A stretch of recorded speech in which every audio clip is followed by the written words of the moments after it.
আল্লাহু আকবার, আল্লাহু আকবার। প্রতিদিন বিশ্বব্যাপী হাজার হাজার রোজাদার বিমানে সফর করেন। আকাশপথে সফরকালে তারা বিশেষত সেহরি ইফতারের সময় নিয়ে দ্বিধাগ্রস্ত হয়ে পড়েন।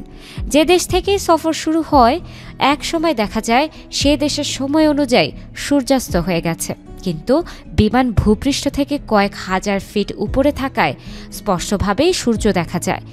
বিশেষ করে বিমান যখন পূর্ব দিক থেকে পশ্চিম দিকে যেতে থাকে, যেমন কেউ বাংলাদেশ থেকে যুক্তরাষ্ট্রের উদ্দেশ্যে বিমানে উঠল। এক্ষেত্রে বিমান যেহেতু পশ্চিম দিকে যাচ্ছে, তাই দীর্ঘ কয়েক ঘন্টা সূর্য চোখের সামনে থাকে, অথচ বাংলাদেশের সময় অনুযায়ী সূর্যাস্ত হয়ে গেছে অনেক আগেই। এক্ষেত্রে বিমানের যাত্রীদের যদি সূর্যাস্ত পর্যন্ত অপেক্ষা করতে হয়, তাহলে দেখা যায় কখনো কখনো রোজার সময় প্রলম্বিত হয়ে 20 থেকে 22 ঘন্টাও হয়ে যায়। এক্ষেত্রে করণীয় কি? বিমান যাত্রী কি 20 থেকে 22 ঘন্টা না খেয়ে রোজা রাখবে, নাকি অন্য কোনো সুযোগ আছে? এক্ষেত্রে প্রথম উত্তর হলো হ্যাঁ। বিমানের যাত্রীরা নিজেরা যখন সূর্যাস্ত হতে দেখবেন তখনই ইফতার করবেন।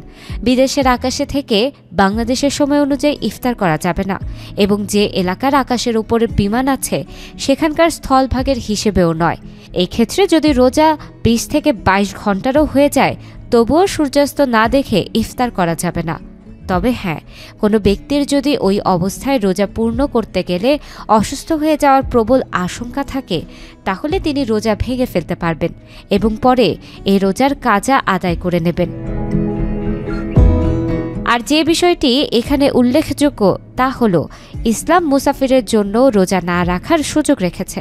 সেক্ষেত্রে কারো সফর অবস্থায় যদি সুবহে সাদিক শুরু হয়, মানে রাতের শেষ ভাগে যদি কেউ সফরে থাকে, তাহলে শুরু থেকেই তার জন্য রোজা না রাখার সুযোগ রয়েছে।